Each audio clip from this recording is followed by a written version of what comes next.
नमस्कार। आज का वीडियो बहुत ही स्पेशल वीडियो है। इस समय अगर मैं आपसे एक सवाल पूछूं कि पूरे विश्व पटल पर, विश्व के राजनीतिक पटल पर कोई ऐसे दो बड़े नेता बताइए जिन पर सारी दुनिया की नजरें टिकी हुई हों, तो आपके लिए वो कौन से नाम होंगे? मेरे लिए तो डोनाल्ड ट्रंप और नरेंद्र मोदी, यही दो नाम होंगे। पूरी दुनिया में इस समय जितने भी घटनाक्रम चल रहे हैं, उन सब में इन दोनों नेताओं की भूमिका बहुत महत्वपूर्ण है।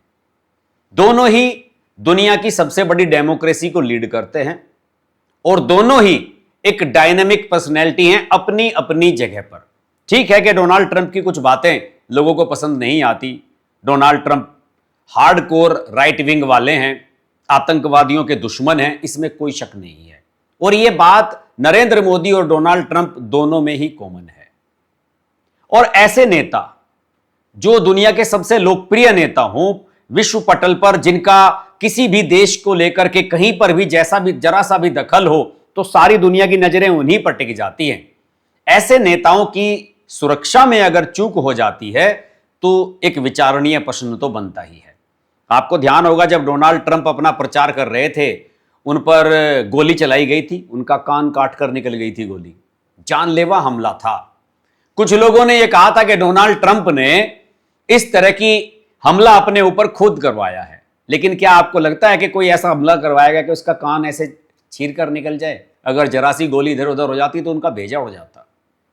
डोनाल्ड ट्रंप पर उस हमले की वजह से उनकी लोकप्रियता बढ़ी थी और उन्होंने चुनाव भी जीता था। और अभी हाल ही में वो अपने जो व्हाइट हाउस को कवर करने वाले मीडिया पत्रकार हैं, उनके साथ वो रात का एक डिनर होस्ट कर रहे थे, उसमें भी फायरिंग हुई थी। हालांकि फायरिंग करने वाले को सुरक्षा कर्मियों ने दबोच लिया था जब वो वहां से भाग रहा था।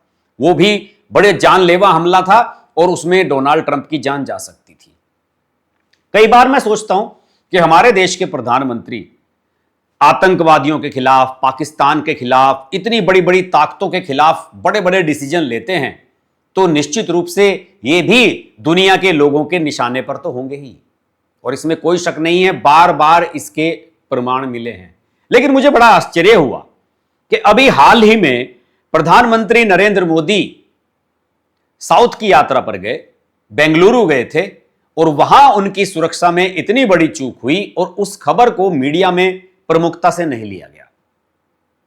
घटना 10 मई को हुई थी, लेकिन यह मीडिया में अभी 2-3 दिन पहले ही आई जब 4-5 अधिकारियों को इस घटना में सस्पेंड कर दिया गया।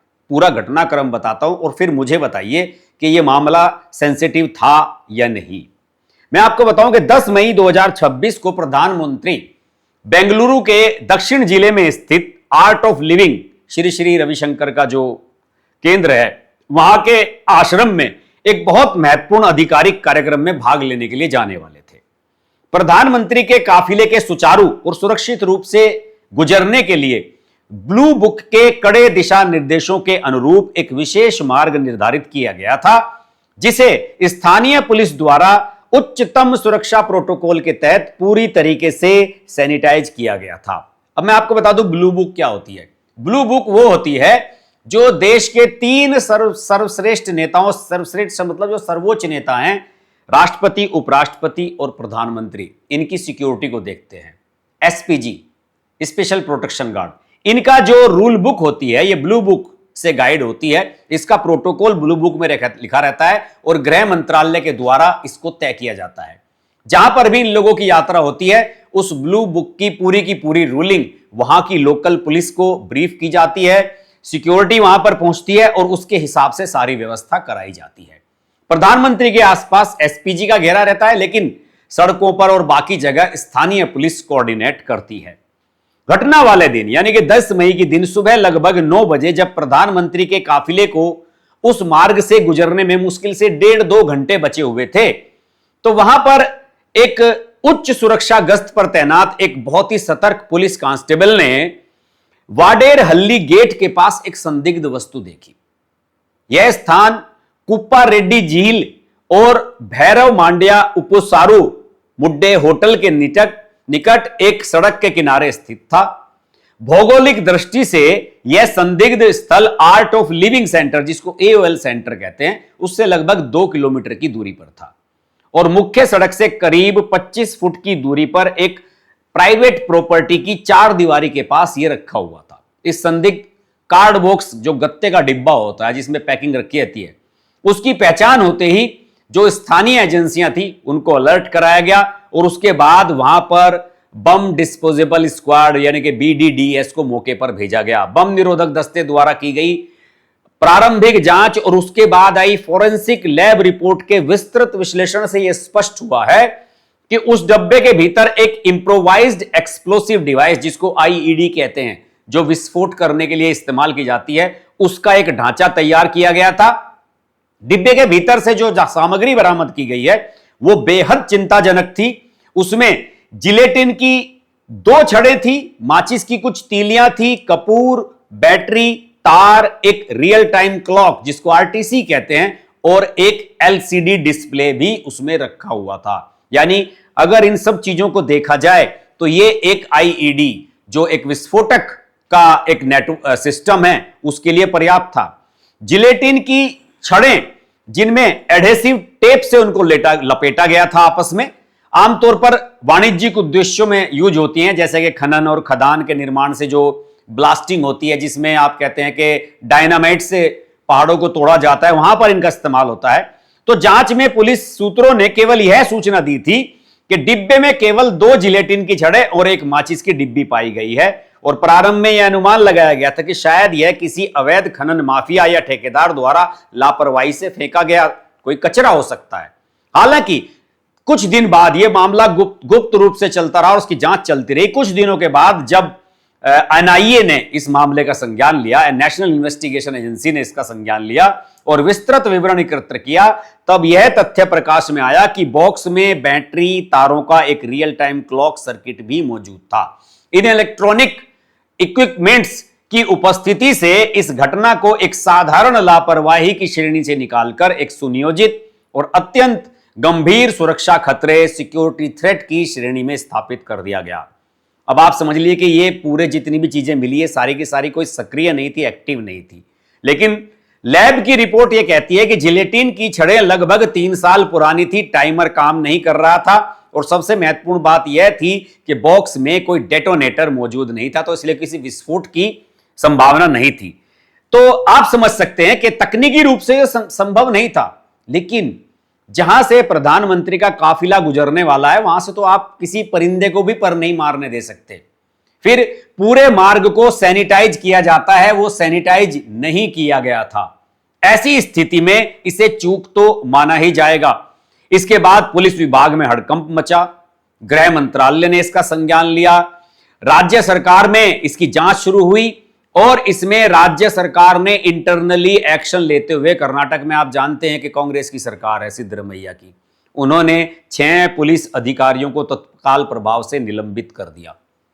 निलंबन का यह कठोर आदेश बेंगलुरु दक्षिण के SP श्रीनिवास गौड़ा द्वारा औपचारिक रूप से जारी किया गया।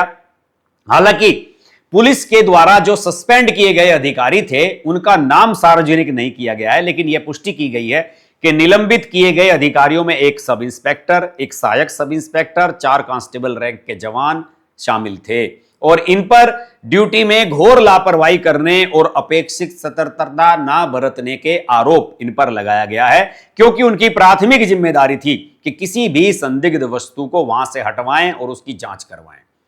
अब आप समझ सकते हैं कि यह कितनी सेंसिटिव घटना है। प्रधानमंत्री के गुजरने से पहले ऐसी चीज का मिलना, मेरा मानना है कि हमारे देश ने कम से कम, अगर मैं डायरेक्ट की बात करूं तो एक प्रधानमंत्री इंदिरा गांधी को खोया है और उसके बाद राजीव गांधी को इसी प्रकार के एक हमले में भारत ने खोया था। हालांकि राजीव गांधी उस समय प्रधानमंत्री नहीं थे, लेकिन उसी के बाद मैं आपको बता दूं कि SPG का गठन किया गया था। SPG का हेडक्वार्टर द्वारका में, दिल्ली में जो द्वारका स्थित है वहां पर बनाया गया है और SPG को केवल इसीलिए बनाया गया था, 1988 में संसद से जो है स्पेशल प्रोटेक्शन ग्रुप अधिनियम पारित करके इसको बनाया गया था कि ये केवल और केवल प्रधानमंत्री और उनके परिजनों की सुरक्षा को देखेगा। इसमें खासतौर से विशेष सुरक्षा अधिकारी रहते हैं। इसमें BSF के टॉप क्लास के कमांडोज होते हैं, CRPF के जवान होते हैं, CISF, ITBP, CAPF, आरपीएफ, इन सब के जो टॉप क्लास के अधिकारी होते हैं उनको डेपुटेशन पर भेजा जाता है और ये वॉलेंटरी होती है। अगर कोई एसपीजी में जाना चाहता है तो उसके लिए आपको एक कठिन टेस्ट से गुजरना पड़ता है, उसके बाद आपको ये पद मिलता है या काम मिलता है और इसमें 0 एरर की संभावना होती है। कोई भी एरर इसमें नहीं होना चाहिए। और मैंने आपको पहले भी बताया कि ब्लू बुक जो होती है वो प्रधानमंत्री, राष्ट्रपति और उपराष्ट्रपति की सुरक्षा देखती है। इसके बाद एक येलो बुक होती है, ये सब गृह मंत्रालय के द्वारा तैयार की जाती हैं। येलो बुक जो होती है वो देश के वीआईपीज जैसे XY, Y+, Z+ सिक्योरिटी की जो सिक्योरिटीज होती हैं उनको देखती है। वैसे मैं आपको बता दूं दोस्तों के प्रधानमंत्री नरेंद्र मोदी का जो काफिला होता है वो एक बहुत ही एक जिसे कहते हैं कि मूविंग फोर्ट्रेस होता है, जैसे कि एक किला उनके साथ साथ चलता है। अभी हाल ही में कुछ वीडियोस आए थे जब प्रधानमंत्री ने गल्फ वार की वजह से जो डीजल पेट्रोल की कमी हो रही है उसकी वजह से अपने काफिले को शॉर्ट करने की बात कही थी कि हमें काफिले को शॉर्ट करना चाहिए। एक वीडियो आया था कि 2 ही गाड़ियों में प्रधानमंत्री जा रहे हैं, मुझे तो बहुत बुरा लगा था। हमारे देश के प्राइम मिनिस्टर की सिक्योरिटी के साथ दोस्तों किसी भी प्रकार का कॉम्प्रोमाइज नहीं किया जाना चाहिए। सारी दुनिया के निशाने पर देश का प्रधानमंत्री रहता है। आप बताइए, दुनिया के सारे आतंकवादी इस समय 3 ही नेताओं के तो पीछे हैं, नरेंद्र मोदी, डोनाल्ड ट्रंप और बेंजामिन नेतन्याहू। उन्हें लगता है कि ये उनके राह का सबसे बड़ा रोड़ा है और इनके ऊपर कभी भी किसी भी प्रकार का हमला हो सकता है। तो मेरा मानना है कि ठीक है, प्रधानमंत्री ने एक कॉल ली कि भाई हमको ज्यादा तामझाम नहीं रखना है, ज्यादा बड़े काफिले में नहीं चलना है, छोटे नेताओं के लिए सही है। लेकिन भाई राष्ट्रपति, प्रधानमंत्री, गृह मंत्री, इन सब के लिए तो सिक्योरिटी में किसी भी प्रकार की लापरवाही नहीं होनी चाहिए। और मैं आपको याद दिला दूं कि प्रधानमंत्री के साथ कई बार ऐसा हो चुका है। 5 जनवरी 2022 की घटना मुझे याद आ रही है और उस समय चरणजीत सिंह चन्नी की सरकार थी कांग्रेस की पंजाब में, जब प्रधानमंत्री का काफिला गुजरने वाला था और किसानों की एक भीड़ ने, फिरोजपुर जिले में यह घटित हुई थी, उनका रास्ता रोकने की कोशिश की थी और प्रधानमंत्री मोदी जब वहां से बचाकर उनको निकाला गया था उस भीड़ में से, तो उसके बाद उन्होंने एयरपोर्ट पर मीडिया से यह कहा था, पुलिस अधिकारियों से, कि अपने मुख्यमंत्री जी से कह देना कि मैं सुरक्षित बचाया हूं। और यह कोई पहली घटना नहीं, कई बार इस तरह के ब्रीच हुए हैं। लेकिन दोस्तों एक बात तो है, ज्यादातर इस प्रकार की जो घटनाएं हुई हैं वो हुई हैं उन राज्यों में जहां पर बीजेपी की सरकारें नहीं हैं। मेरे ध्यान है दिसंबर 2017 की बात है, योगी जी की सरकार बनी थी नई नई और मेट्रो का कोई कार्यक्रम था। उस समय भी एक छोटी सी चूक हो गई थी कि प्रधानमंत्री का जो काफिला था एक जाम में फंस गया था। उस पर योगी जी इतने नाराज हुए थे, कई अधिकारियों को सस्पेंड कर दिया था। और कई घटनाएं हो चुकी हैं इस प्रकार की। हुबली कर्नाटक में 12 जनवरी 2023 को हुआ था। स्वामी विवेकानंद की जयंती पर हुबली में एक रोड शो वो प्रधानमंत्री कर रहे थे, तो प्रधानमंत्री खड़े हुए थे, तो वहां पर कोई 11 साल का एक लड़का बैरिकेड्स को तोड़ता हुआ प्रधानमंत्री की कार के बहुत करीब पहुंच गया था। हालांकि उसके हाथ में एक माला थी और वो प्रधानमंत्री को पहनाना चाहता था, लेकिन ये सिक्योरिटी में लापरवाही थी। कोच्चि में, केरल में 24 अप्रैल 2023 को ऐसा हुआ था जब प्रधानमंत्री वहां से सड़क पर पैदल चल रहे थे, रोड शो टाइप का हो रहा था, 2 किलोमीटर तक का लंबा रोड शो था, तो अचानक ही किसी ने एक मोबाइल फोन उधर फेंक दिया था प्रधानमंत्री के काफिले की तरफ। तो दोस्तों कुल मिलाकर मेरे कहने का मतलब यही है कि हमारे देश की प्रधानमंत्री की सुरक्षा के साथ रत्ती भर भी कॉम्प्रोमाइज नहीं होना चाहिए। ठीक है कि दिल्ली की मुख्यमंत्री मेट्रो में बैठकर या डीटीसी की एसी बस में बैठकर अपने दफ्तर पहुंचे, ठीक है, लेकिन हमारे देश का प्रधानमंत्री भाई कोई छोटी मोटी हस्ती नहीं है। मुझे बड़ा अफसोस होता है। मैं तो चाहूंगा कि अगर 50 गाड़ियां प्रधानमंत्री के काफिले के साथ चलती हैं, 50 ही चलनी चाहिए, किसी भी प्रकार का कॉम्प्रोमाइज नहीं किया जाना है। क्योंकि प्रधानमंत्री के रूप में नरेंद्र मोदी इस समय जो देश के लिए काम कर रहे हैं, उसके लिए उनका सुरक्षित रहना, खुलकर काम करना और जहां पर भी वो जाना चाहे वहां पर जाना उनके लिए सरल होना चाहिए, आसान होना चाहिए। जरूरी नहीं है कि आप जनता के करीब ही जाएं, आप डिजिटल माध्यम से और अन्य माध्यमों से जनता के करीब जा सकते हैं, लेकिन इस चीज को मैं कतई भी उचित नहीं समझता हूं। और प्रधानमंत्री की सुरक्षा के साथ ऐसा खिलवाड़ अगर होता है तो फिर उसमें सख्त कार्रवाई होनी चाहिए। आज के वीडियो में इतना ही, अगले वीडियो में आपसे फिर मुलाकात होगी, तब तक के लिए नमस्कार। अगर आपको हमारी वीडियो पसंद आई तो वीडियो को लाइक करें, चैनल को सब्सक्राइब करें और नोटिफिकेशंस के लिए बेल आइकन को प्रेस करें।